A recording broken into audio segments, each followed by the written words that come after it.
I'm here at a lovely elderberry tree. I'm with my lovely friend. She's behind the camera. We're having our weekly constitutional.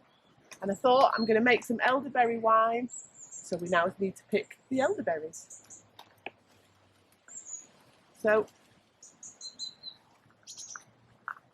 now they are poisonous, just like the elderflower. So, don't be tasting them. Hi, it's Caroline. Welcome to the channel and welcome to another video. Today I'm going to show you how to make elderberry wine. Today I will be using elderberries, 2 pounds, a pair of gloves because they stain like mad, some yeast nutrient, some citric acid, Campden Tablet, Pectolase and yeast. When we come on to that stage I'll explain why you need the products. You'll also need a kilogram of brewing sugar, but you can use normal granulated sugar if you wish. You'll need your fermentation bucket with lid and airlock and a large spoon. And in total you'll need 4.5 litres of boiling water. In the pan behind me there's 2 litres which I'll use to dissolve the sugar in, and then I'll top it up with another 2.5 litres of boiling water. So the easiest way to prepare the elderberries is to use a fork and basically just tease the berries off the stalks there. So that could take me a while. So when I've got my 2 pound of elderberries, we'll go to the next stage. We had a slight technical hitch because we forgot to turn the microphone on. So this is my 2 pound of elderberries. As you can see, they are all dark and juicy. I discarded any green ones and stalks.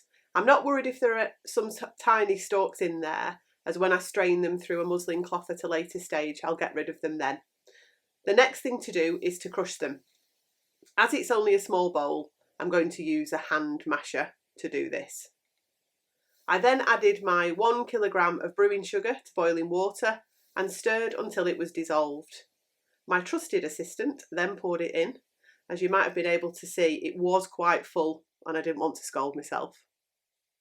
So in the bucket we have 2 pounds of mashed up elderberries and 4.5 litres of boiling water and a kilogram of brewing sugar. So I'm just going to give it a really good stir, then I'm just going to put the lid on, let it cool down for a while before we then add the following ingredients. So see you later.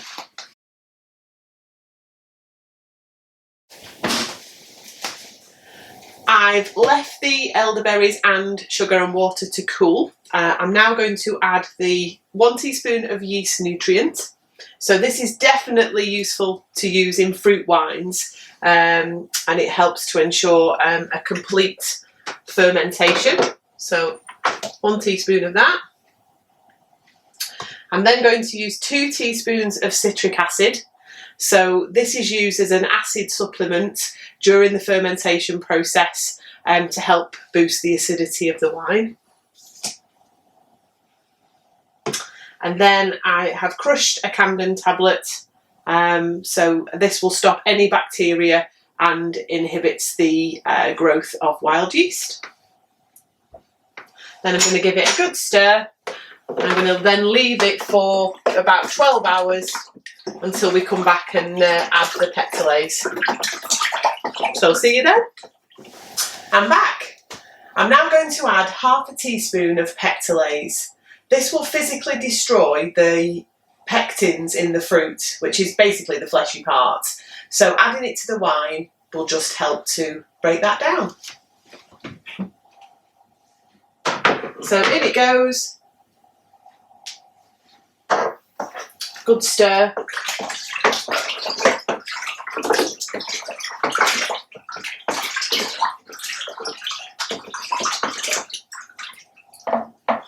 Then I'm going to leave that for 24 hours and then I'll come back and we'll add the yeast. I'm back. I'm now going to add the yeast. This is the final part of this stage of the process. It's just a 5 gram bag of wine yeast. I've checked the temperature, which is 22 degrees, which is absolutely fine. Too hot or too cold and the yeast won't activate. So I need to sprinkle it in. There's no need to stir. So I'll do that now.